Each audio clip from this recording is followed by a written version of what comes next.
Hey guys, this is Crazy Walder, and I'm back with another episode of what I'm going to call my gamer gripes.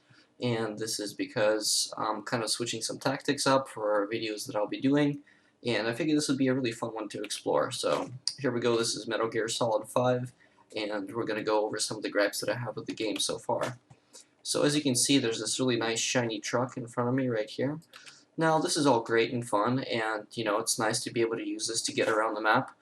Problem is, the map is absolutely impossibly huge, and when you start out in the beginning of the game, while you do get a horse, you don't get to have this truck unless you steal it.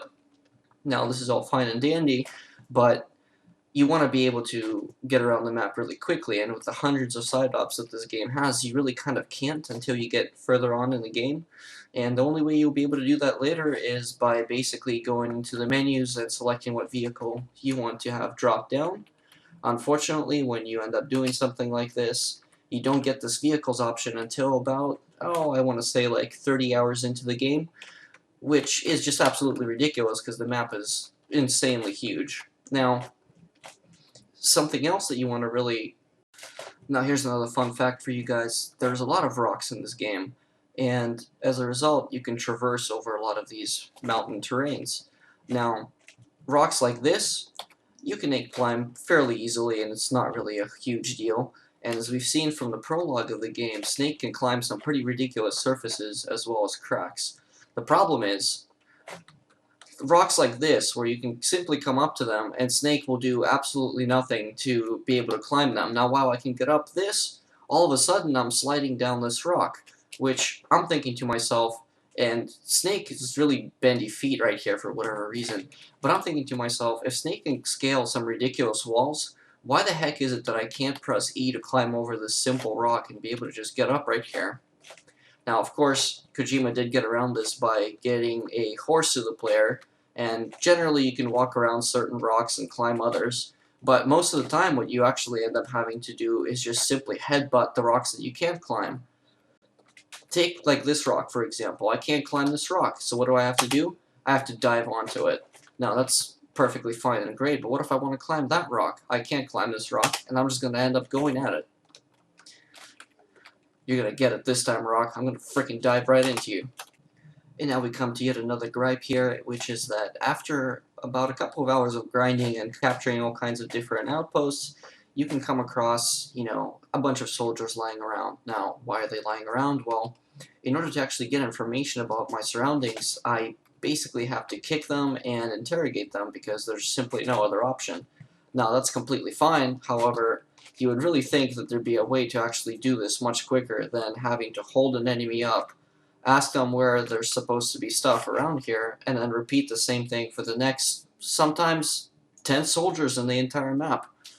Now, some of your buddies can actually scout the area ahead for you, and basically just help you out finding certain diamonds and things of that nature. However, that brings me to the other point, which is that the buddy system is simply not flexible enough.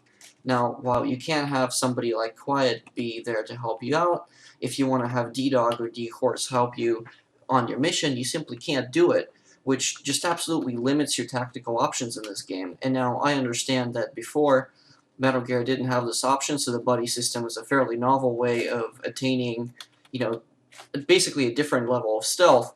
But you would think that in a game that requires so much more enemy control than any of the prior Metal Gear games, that you'd be able to do a whole lot more with your buddies, that Kojima would have thought to actually put in a system that allows you to get Quiet and D-Dog, or get D-Horse, and all of them to help you out on a mission, but that's just simply not the case. So you're limiting your tactical options because you only have one buddy available at any given time, and even though you can go ahead and call one of your buddies in, it's going to cost you. And the GMP that you see down on the bottom of that screen over there is fairly limited, so you can't just go ahead and constantly keep calling in different buddies to help you on whatever mission that you may be in. And if you happen to be in low health, well, just in case you want to have somebody join you on a side op, you simply can't. Now, there are certain side ops that you can play in multiplayer mode, however, you're going to have to go and select a specific mission in order to be able to do that. And while those missions are extremely fun, being able to play with a buddy would have been so much better if you could just have them hot seat into the game and help you out when you're in need. And especially given the fact that there's just such a vast landscape and that the side ops don't really impact the story missions too much, having somebody just join in over LAN or over multiplayer to help you out, kind of like they can in Resident Evil, for example, would have been just an absolute blast. And now to talk about some of the buddies and the gripes that I have with the system there. I'm currently equipped with Quiet, which you can get just a little bit later on in the game. And the thing is, while I've upgraded her to the maximum bond level with me, so I have quite a few options for her to be able to kill an enemy, take aim, or just stay quiet whenever she's singing her theme song. As you can see, even though I'm about to start infiltrating this outpost, she's not actually available, nor is she anywhere around. Now, I can get around this slightly by simply getting onto this map and telling Quiet to scout the area, and the thing is, it's fairly precise, and she's more or less in the same location as me. However, to get her to actually help me out with this infiltration, I would have to get myself basically detected and or shot at by another soldier. And now yet another gripe with the buddy Quiet is that sometimes if I'm trying to wake up a soldier, Quiet simply does that. Now, I really want to get some information out of this guy Quiet, but you keep firing at him.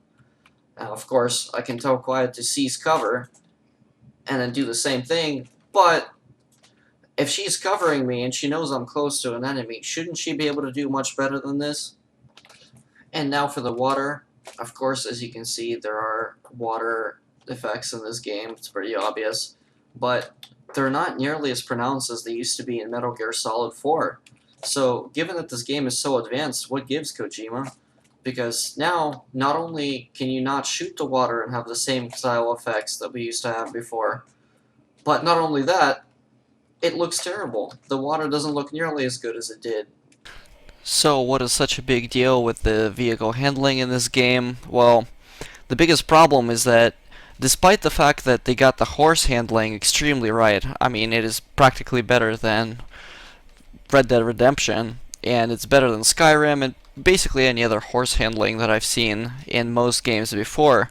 The vehicle handling feels like you're basically handling a train from GTA San Andreas from back in 2004, which is just really, really sad. Now, you would think that a game this advanced and this modern would have much better vehicle physics and much better vehicle dynamics, but it just simply doesn't. It looks very clunky, as you can tell, and despite the fact that there's a pretty heavy emphasis on vehicles in this game, there's just simply not a whole lot that you can do in terms of improving vehicle handling. There's not mods that you can tell that you can do for the game, and nor is there really different vehicles that handle significantly better than, for example, this truck. It just more or less stays about just as crappy as it is from the very beginning, and it just looks very awkward in a game that otherwise has very, very solid animations and very fluid animations for basically all the biological characters, for the helicopters, and so on and so forth. So to see this kind of animation system being applied to vehicles that we see here is just really quite sad, and it's just really quite an annoyance in a game that's otherwise just so flawless. Finally, the last part which annoys me quite a bit in this game is the weapons themselves. Now, when you start the game, you actually get this rifle, which I'm having in my possession right now, which you can snipe people with, and even though you don't get the reticle, you actually just get iron sights, so you don't have any kind of scope on the gun. You do get a silencer, which is pretty nice. You do also have a silenced pistol that you start out with that you can use to take people out quietly. However, the problem is that you're really limited to these weapons in the very beginning of the game, and there's just not a whole lot you can do. Now, you do have a whole huge selection of weapons that you can have at your disposal pretty much right from the beginning of the game, and as you can tell, there's a pretty significant number that you can choose from. However, any of these that have a damage symbol right there in the top left corner, it means that essentially they'll be used to kill an enemy, as opposed to, for example, this one, which can be used to stun, or other weapons that can be used to put somebody to sleep.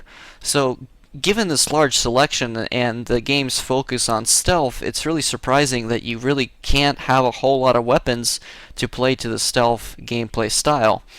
Now, of course, you do still have CQC, which has been a mainstay of the series for quite a while, but the problem is, unlike other modern stealth titles such as Hitman or, for example, Splinter Cell, where you do have quite a few silenced weapons that you can use in this game, there's really quite a few, and until you've spent multiple hours in the game kind of going through all the options that you have at your disposal, you're not really going to be able to develop those weapons. And when you do get the chance to finally develop said weapons, they cost quite a bit of money to get going. Now, of course, as per the usual Metal Gear Solid standards, as of recent, all of your suppressors eventually run dry, meaning that after a certain point, you're going to have to replace them. And during missions, that leaves you really pretty much kind of screwed until you get some buddies. And what that means is that you're going to be sneaking around trying to CQC enemies one by one until you're able to take on things like stun grenades and sleep grenades later on, but which again cost quite a bit of GMP to develop, so you're essentially, once again, pretty much out of luck as far as your options go. And considering this is a game of pretty vast explorable distances and just in general freedom in terms of how you can approach missions, and the fairly lax mission structure, I would say, being so kind of locked into a specific set of weapons just really doesn't make sense, and it feels completely out of place in a game that's very smooth and very free to let the player do as they please in more or less pretty much every single situation. So these are my gripes with the game so far. If you guys have any, please feel free to submit them. I kind of want to see if you guys have some more issues with the game as well.